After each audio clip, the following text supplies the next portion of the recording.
अस्सलाम वालेकुम स्टूडेंट्स, आज हम करने जा रहे हैं चैप्टर नंबर 4 की एक्सरसाइज और उसका सबसे पहले हम देखने जा रहे हैं क्वेश्चन नंबर 1। तो इसमें सबसे पहले है जी फिल इन द ब्लैंक, तो इसको सॉल्व करते हैं और साथ साथ जो फर्दर क्वेश्चन हैं उसको भी सॉल्व करते हैं। तो जो सबसे पहले फिल इन द ब्लैंक है उसका हम बोलते हैं जी entity integrity constant state that the dash can not be null. तो जो हमने ये पढ़ा था, ये चैप्टर नंबर 4 का पहला टॉपिक था, उसमें था कि एंटिटी इंटेग्रिटी का मतलब होता है कि प्राइमरी की जो है वो नल नहीं हो सकती। तो पहले जो है इसका आंसर होगा हमारा कि जो हमारी प्राइमरी की होती है इसको मैं ऐसे भी लिख सकता हूँ या इसको हम ऐसे भी लिख सकते हैं कि जो हमारी प्राइमरी की होती है वो नल नहीं हो सकती। इसी तरह उसने जो दूसरा फिल इन द ब्लैंक्स है उसमें पूछा है कि जो डैश की है must refer to the primary key in another table और इट मस्ट बी नल, कि ऐसी कौन सा टेबल है जो प्राइमरी की से वैल्यू लेता है।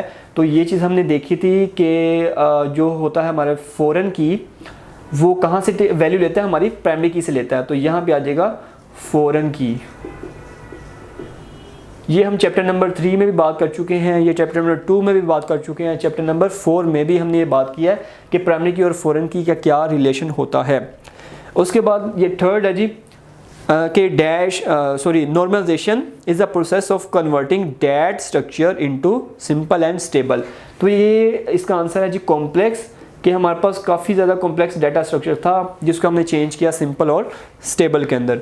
उसके बाद है फोर्थ कि a dash is a partial relationship between attributes of an entity. ये डेफिनेशन लिखी है जी फंक्शनल डिपेंडेंसी की। तो यहाँ पे हम लिख सकते हैं फंक्शनल, यहाँ पे आ जाएगा फंक्शनल डिपेंडेंसी। तो यहाँ पे आ गया जी फंक्शनल डिपेंडेंसी। ये हो गया 4। अब हम करते हैं जी 5। तो 5 है जी during the first normal form dash groups are removed, कि फंक्शन जो फर्स्ट नॉर्मल फॉर्म होती है उसमें हम क्या चीज़ रिमूव करते हैं, तो वो होते हैं जी रिपीटिंग ग्रुप्स। तो यहाँ पे आ जाएगा जी रिपीटिंग ग्रुप्स। जो रिपीटिंग ग्रुप्स होते हैं उसको हम करते हैं रिमूव फर्स्ट नॉर्मल फॉर्म में। उसके बाद है जी 6, और 6 में क्या है जी to be in second normal form, कि सेकंड नॉर्मल फॉर्म में जाने के लिए table must be in first normal form. तो टेबल किस में होना चाहिए, फर्स्ट नॉर्मल फॉर्म में होना चाहिए। अगर वो फर्स्ट नॉर्मल फॉर्म में होगा तो ही सेकंड में जाएगा, अदरवाइज वो सेकंड नॉर्मल फॉर्म में नहीं जा सकता। उसके बाद है जी 7 क्या है जी हमारे पास, in third normal form no dash dependency exist, कि जब हम देखेंगे कि थर्ड नॉर्मल फॉर्म में जाना है कौन सी डिपेंडेंसी नहीं होनी चाहिए, वो हमारे पास है जी ट्रांजिटिव, कि अगर ट्रांजिटिव डिपेंडेंसी नहीं होगी तो टेबल हमारा थर्ड नॉर्मल फॉर्म में होगा। उसके बाद है जी हमारे पास 8 को देख लेते हैं जी। A dash exist when one or more non key attributes are functionally dependent on part of primary key, कि प्राइमरी की के ऊपर कोई एक या एक से ज़्यादा जो है डिपेंड नहीं कर रहा, मतलब पूरा डिपेंड नहीं कर रहा। तो इसका मतलब वो कौन सी डिपेंडेंसी है, ऐसी डिपेंडेंसी को बोलते हैं पार्शियल डिपेंडेंसी। और इसको हमने ख़त्म किया था सेकंड नॉर्मल फॉर्म के अंदर। ये चीज़ अगर आपको क्लियर नहीं है तो आप लेक्चर में जाके देख सकते हैं कि हमने इसको कैसे ख़त्म किया था और ये क्या चीज़ होती है। उसके बाद है जी 9, और 9 में क्या है जी when a new record is added, कि जब हम नया रिकॉर्ड ऐड करते हैं और उसकी वजह से कोई एरर आता है तो ऐसी अनोमली को हम क्या बोलते हैं, क्योंकि हम डाटा एंटर करते हैं, एंटर करने को हम बोलते हैं इंसर्शन। तो इसका नाम होगा जी इंसर्शन अनोमली। लास्ट है जी हमारी 10 के जो हमारी रेफरेंशियल इंटेग्रिटी होती है वो किस पे हम कॉन्स्टेंट लगाते हैं, तो बेसिकली वो हम लगाते हैं फॉरेन की के ऊपर। तो यहाँ पे आ जाएगा फॉरेन की। तो इसी तरह हमारी जो फिल इन द ब्लैंक्स हैं वो तो कंप्लीट हैं। अब हम देख लेते हैं एमसीक्यू के, एमसीक्यू के क्या क्या आंसर्स हैं। तो क्वेश्चन नंबर 2 है हमारा, अब उसको भी सॉल्व कर लेते हैं जी।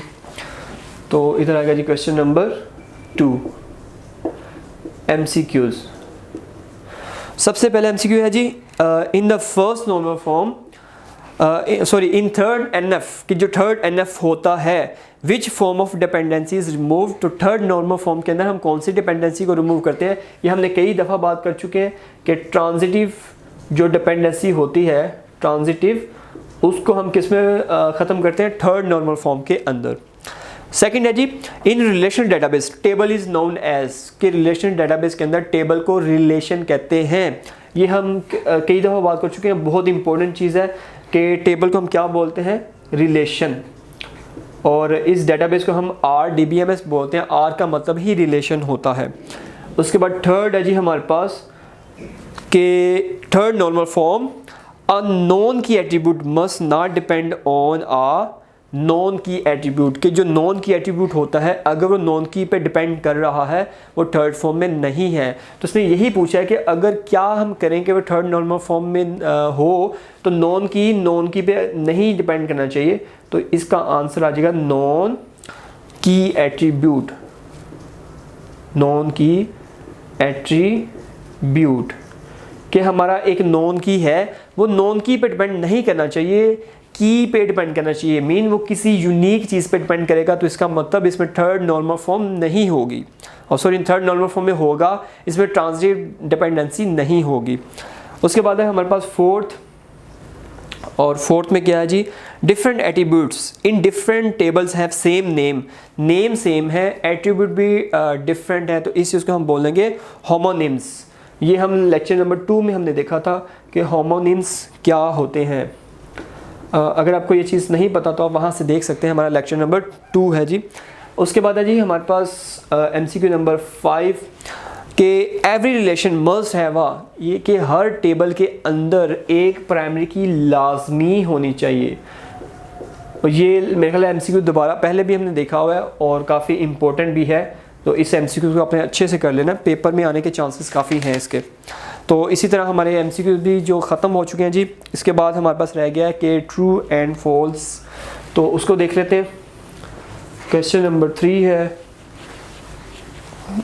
तो इधर लिखते हैं जी क्वेश्चन नंबर 3 और ट्रू एंड फॉल्स।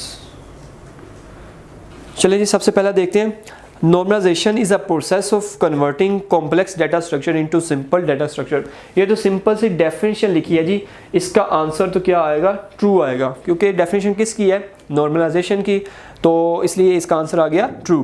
अब सेकंड है जी a relation is decomposed to convert it into first normal form to second normal form, कि अगर हम फर्स्ट नॉर्मल फॉर्म से सेकंड नॉर्मल फॉर्म में जाएंगे तो हमें टेबल डिवाइड करना पड़ेगा। इसका मतलब इसका आंसर बिल्कुल करेक्ट है, यहाँ पे भी ट्रू आ जाएगा। उसके बाद थर्ड है जी द प्राइमरी की cannot be a composite key, कि प्राइमरी की कंपोजिट नहीं हो सकती, प्राइमरी की कंपोजिट की हो सकती है, क्योंकि दोनों यूनिक है, तो इसलिए इसने उलट लिखा हुआ है, तो यहाँ पे आंसर आ जाएगा फॉल्स। उसके बाद हम देखने वाले हैं फोर्थ क्या है जी हमारे पास in two NF every non key attribute must depend on the key attribute. ये बिल्कुल करेक्ट है कि सेकंड नॉर्मल फॉर्म में क्या होता है कि जितने भी नॉन की एट्रीब्यूट्स होते हैं वो की एट्रीब्यूट पे डिपेंड करते हैं, इसलिए इसका आंसर आ गया ट्रू। अब हम देखते हैं जी 5 a relationship involves 3 relation is known as ternary relationship. ऐसा रिलेशनशिप जिसमें 3 एंटिटीज चाहिए, ऐसे रिलेशनशिप को हम बोलते हैं टर्नरी, और टर्नरी का मतलब ही 3 होता है, इसलिए इसका आंसर होगा ट्रू। जिसमें 2 होंगे उसको बाइनरी बोलेंगे, जिसमें 1 होगा उसको यूनरी बोलेंगे। तो इसके बाद हम देखते हैं जी 6 में है जी database anomaly leads a database to an inconsistent table, कि अनोमली अगर होगी तो हमारा टेबल इनकंसिस्टेंट हो जाएगा, जो कि बिल्कुल करेक्ट है कि हम अनोमलीज को ख़त्म करेंगे तो हमारा टेबल कंसिस्टेंट होगा। उसके बाद है हमारे पास 7 और 7 में क्या है जी partial dependency are removed in third normal form, जो कि गलत है। हम किस में चेंज करते हैं, हम सेकंड नॉर्मल फॉर्म में पार्शियल डिपेंडेंसी को ख़त्म करते हैं, थर्ड में नहीं करते। और उसके बाद है 8, तो 8 को भी देख लेते हैं जी। आर रिलेशन में है मल्टीपल प्राइमरी कीज़, एक टेबल के अंदर एक से ज़्यादा प्राइमरी कीज़ हो सकती हैं और उसको हम कंपोजिट की कहते हैं, तो इसका मतलब इसका आंसर होगा ट्रू।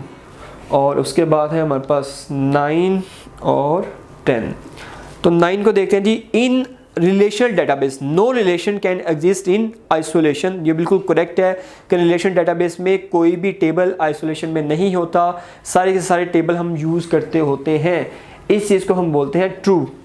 उसके बाद है last, the database is normalize to avoid certain database anomalies. Database को हम नॉर्मलाइज फॉर्म में करते हैं ताकि अनोमलीज ना आ सकें, ये बिल्कुल करेक्ट है और ये चीज़ हमने देखा था। सेकंड एनएफ जो था उसमें भी हमने अनोमलीज को एरर को रिमूव किया था। उसके बाद थर्ड नॉर्मल फॉर्म में भी हमने अनोमलीज को रिमूव किया था। तो इसका मतलब नॉर्मलाइजेशन का मतलब ही क्या होता है कि अनोमलीज को रिमूव करना। तो ये भी हमारा हो गया जी।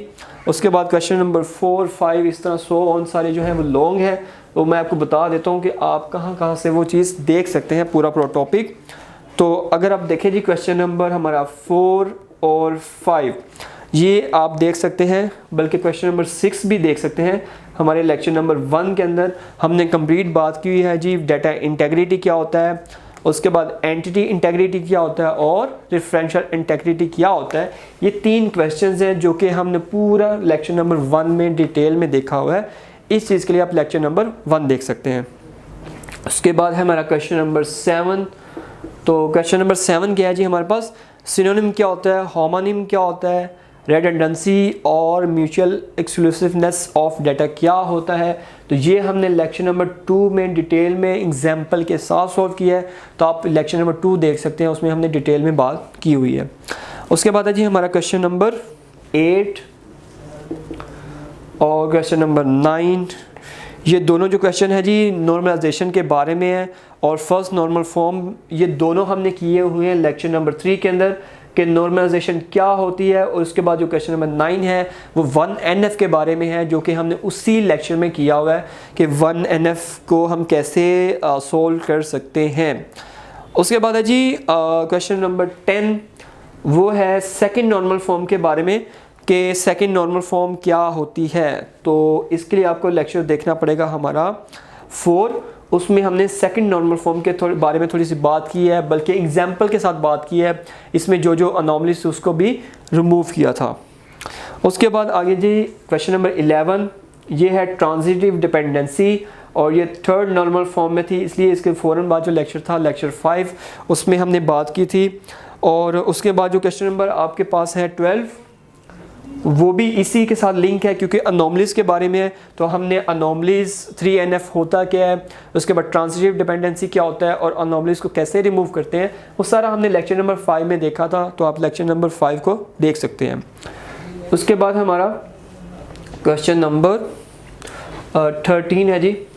13 में है जी कि ट्रांजिटिव डिपेंडेंसी जो है उसमें क्या क्या अनोमलीज आ सकती हैं। तो ये भी इसी के साथ लिंक है, तो मैं यहाँ पे ही लिख देता हूँ क्वेश्चन नंबर 13, ये भी किसके साथ लिंक है, हमारे जो लेक्चर नंबर 5 है उसी के साथ लिंक है।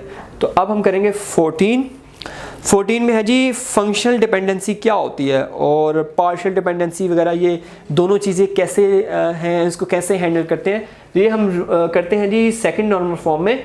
वो हमारा लेक्चर नंबर था, लेक्चर नंबर हमारा था जी एक तो लेक्चर नंबर 2 में आपको चीज़ मिलेगी, एक मिलेगी 4 के अंदर। जो फंक्शनल डिपेंडेंसी है वो आपको लेक्चर नंबर 2 में मिलेगी और जो आपको जी पार्शियल डिपेंडेंसी है वो लेक्चर नंबर आपको 4 में मिलेगी। तो इस तरह दोनों को मिला के आप ये चीज़ में अच्छे से समझ सकते हैं कि पार्शियल डिपेंडेंसी क्या होती है, इससे पहले फंक्शनल डिपेंडेंसी क्या होती है। उसके बाद है जी कि आपने जो ERD है उसको बनाना है और नॉर्मल फॉर्म में चेंज करना है। कौन सी नॉर्मल फॉर्म?